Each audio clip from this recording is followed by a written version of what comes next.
This is the sad story of the daughters their father ignored.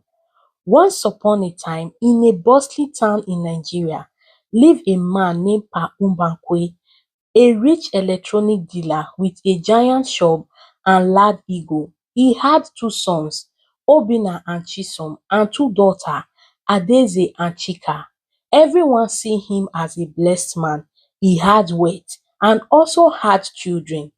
But to him, it is only the boys that were worthy of greatness. That evening, as he returned back home, his wife, Mama Obinna, talked to him. My husband, please let all our children attend school. Our daughters are bright also. Why waste their potential? Pa Ubakwe respond angrily, "You are useless to me, woman. If I did not marry you, who would have known your name? You eat from my sweat, so stick to the kitchen, cook and give me children. That is your job." He had silenced her. He had denied her any business. He silenced her voice, her dream and her hope. He built his pride on the sons he would later regret. 1 year later, Obinna and Chisom had completed their secondary school and had already taken JAMB exam to gain admission into the university. Meanwhile, Adaeze and Chika were in their final year of secondary school. Despite their progress, good results, good recommendation from teachers, Pa Mbankwe stood firm in his belief, repeating to anyone who cared to listen that his daughter will never go to the university. What is the point, he would say. They will just get married and carry on another man's name. Let them learn handwork. At least I tried for them, not wasting money on girls' education, he would say. Mama Obinna was fed up of begging her husband day and night to allow his daughter attend school, so she decided to travel to his hometown, the husband hometown, to at least talk to someone who can talk sense into her husband. After hours of traveling, she finally arrived at the husband's village. There she met her husband's uncle. "Please, my husbands, can you help me talk to Papa Obinna to send the daughters to school the way he sent the boys to school? Please." "Ah, our wife, we are sorry," the uncle respond. "We dare not challenge him. You know he's the one feeding us, so there is nothing we can do." The other uncle then respond, "Just keep praying, woman. A man's heart is like iron. Only God can melt it." She had no choice. She returned back to the town with pain in her eyes, and her daughters find strength in her pain. After some months of the boys resuming school, one hot afternoon at the university, Obinna and Chisom, after the class, they went to eat at a local restaurant. There, a group of boys approached them. One of them picked up Obinna's phone, which was on the table where they were eating. "I like your phone," he said. "I will keep it to myself." The gang were called White Eagle, a deadly cult group. They took Obinna's phone that day. The brothers could not fight. They were powerless and unaffiliated. It was just a test. The boy who took Obinna's phone said, "If you want your phone, you know where to find us and come and get it." The cult group wanted Obinna and Chisom to be among them, but they refused. Days later, Chisom and Obinna were sitting where a guy approached them with friendly face. "I have seen you both around in campus, and there is party off campus tonight. If you don't mind, you can come around. It will be fun." That evening, the boys dress up excitedly and attend the party. Unknown to them, it was an initiation party. They were later initiated into the Black Fan Court. As the week ran by, the boys begin to roll with the big boys in school. They abandon classes, they rarely return to campus, and they live like king. demanding money endlessly from their father. And Pa Mbankwe, he paid without asking question. His hope was that his boys were attending school. At the market, he bragged about his son in any given situation.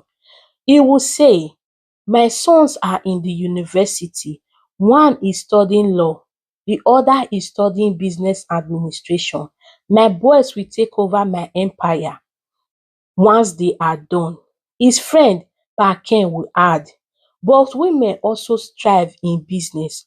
My brother, why don't you allow your daughter attend school also? My daughters are in school, you know. Pa Mbankwe will respond, I look at you as a failure. Don't worry, when that your daughter finish school, she will get married and forget everything about you. A young trader would later add, when I start my family, I will send both my daughters and my son to school. Education is not gender limited, but Pa Mbankwe will laugh out loud, ignoring every wisdom anyone was trying to pass to him. Samuel, he will say, you are just a young trader. Don't worry, when you get to my stage in life, you will understand what I am saying. And agree with me that women education are waste of time. Why did you think your father hand over his shop to you? Because you are a man, and it is only men who are capable of running family business. That will be his response. Each time they try to talk to him, he will always have words of response for each and every one. Believing his decision of sending only his boys to school was the best. Mama Obinna had no choice than to beg his daughter to learn a trade. That evening, she called the both of them. Please, my angels, learn a skill. I have tried to talk to your father to send you to the university. You can't be at home doing nothing, she said with tears in her eyes. Adaeze chose fashion and Chika chose hairdressing. 3 years later, they train. 3 years they work hard while their brothers lie, party and threaten other people. Even when the school emailed the father about the boys' court activities, he refused to believe. Lies, he would shout. They are just trying to frame my boys, he would say. One day, Mama went to get vegetable from the market. There she met a fellow trader's daughter who attend the same university with his sons. Good evening, Mama, she greeted. I am sorry but I have to tell you this. Your son, everyone fear them in school. They are cultists. They refuse to attend class. She just said that word and ran with fear, praying in her heart Mama should not tell the children who told her about their activities in school. Mama returned home that evening and talked to her husband again. Papa Obinna, look what I've heard today. Please try and investigate our son. You are an evil woman, Papa Obinna exploded. You are a witch. You and that girl want to destroy my son's name. That is why I will never waste my money on girls' education. You see that girl, she went to school to gossip instead of her to focus on her education like the way my sons are focused. She is here running her mouth, saying lies about my children as he walked out of her angry and with fire in his eyes. The school was finally coming to an end that session. It was Jeans Day at the university, a campus party where students dress in jeans to show their fashion sense. But that night, the white eagle clashed with the black Fountain Court. Obinna and Chisom were both shot at the scene. Obinna died instantly. Chisom survived but was arrested with weapon and sentenced to 15 years imprisonment. When the news reached Pa Ubakwe, he collapsed. They quickly rushed him to the hospital. After weeks of battling, he finally survived. Now bedridden with high blood pressure, silent Pa Mbakwe mat, he could no longer shout. Meanwhile, Chika, who had finished her hairdressing, took over her father's business. She rented her shop out and focused fully on running the father's business. Years later, she enrolled in an open university and she studied business administration. Adeze, now the most sorted fashion designer in the town. Whenever the girls come around to pay the father visit, it was only the father will weep. "Forgive me, my children, I was blind," he will say. But they said nothing. It is only action now that matters. When Pa Mbakwe finally died, his children buried him with honor. The sons were gone, the mother stood strong, and the business, Chika ran it even much better than how it was before. Years later, Mama Obinna cried tears of joy as she watched Chika graduate from the university. She turned and hugged both of them. "I know you girls were my shining star. Thank God you came to my life," she would say. "You carried the name that was trying to bury. Thank you, my daughters, for coming into my life." This is the story of Pa Mbakwe, a man who buried his daughter's dream and watered his son's destruction. He chose pride over partnership, control over compassion, tradition over truth. But in the end, it was the daughter he rejected who built the legacy he tried to secure through the son who failed him. The day finally come for Chisom to be released from the prison. 15 years later, Mama Obinna and the girls visited Chisom in the prison. His face was hardened with regret as he stood behind the bar, tears rolling down his cheek. His mother and daughter, it was heartbroken reunion. Chisom was finally released after serving his sentence.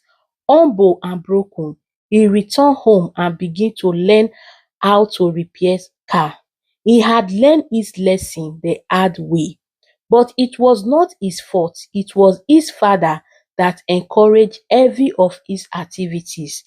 And with each grease that stained his clothes, every day at the mechanic shop, he tried to rebuild the life he once threw away. This is the story you've heard thousand times before, but it is still happening in our society. Some father continue to deny their daughters education, believing it is unnecessary. But as a parent, withholding education from your children, especially girls, it is a grave injustice. Education may not make you a billionaire, but it will sharpen your intellectual ability, even if you are into business and the society at large. And the morals of the story is education are for all your children, whether sons or daughter. Never underestimate the quiet strength of a mother. Pride can blind a man until regret become his mirror. A child's success is not defined by gender, but by the vision and support of both father and mother. Daughters are not guests in your legacy, they can be your crown. Please, parents, support every good thing your children are doing. Thank you for being here today, and I hope you've enjoyed this story. Please tell me your thoughts on the comment section. I will be there waiting patiently for you. And don't forget to subscribe, like, and share this story to your family and friends. To those that have subscribed already, thank you very much. I really appreciate all your effort. And to those that will come across this story, please don't forget to subscribe. Thank you. May Almighty God bless you richly in everything you do. Till I come your way again next time, please stay blessed. Bye.